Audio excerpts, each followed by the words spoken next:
তেল দিয়ে কেউ কাউকে গুণ বিচার করতে পারা যায় কি আদৌ? আমিও এই সাথে একমত হয়ে বলবো, এই যে কোনো একটা জায়গায় তেল দিয়ে কেউ কাউকে গুণ বিচার করতে পারা যায় কি আদৌ? না।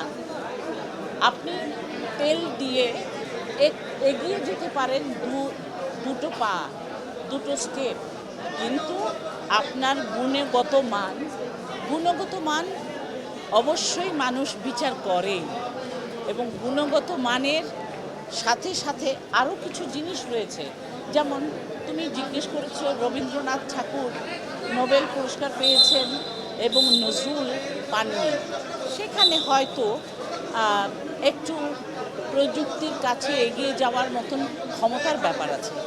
সেই ক্ষমতার দিক থেকে চারিদিকের পারিপার্শ্বিক অবস্থা আর অর্থনৈতিক অবস্থা অনেক কিছু জড়িত থাকে, যারা এই ধরনের নোবেল পুরস্কার বা বড় বড় পুরস্কারগুলো পাওয়ার কাছাকাছি যেতে পারে।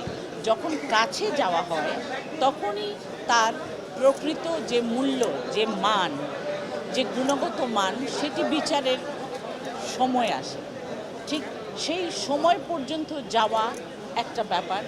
অবশ্যই সেখানে অনেক কিছুই এগিয়ে নেওয়ার ব্যাপার রয়েছে, সেখানে গুণগত মান নয়। তবে গুণগত মান থাকে বলেই নোবেল পুরস্কার প্রাপ্তি হয়।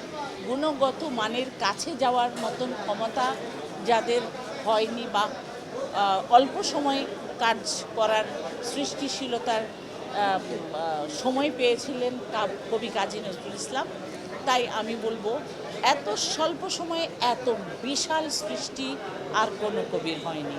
নজরুল হয়তো নোবেল প্রাপ্তির কাছাকাছি যাওয়ার যে যতটুকু রাস্তা পেরিয়ে যেতে পারেননি, তবে গুণগত মানে তিনি ছিলেন অনন্য, অসাধারণ।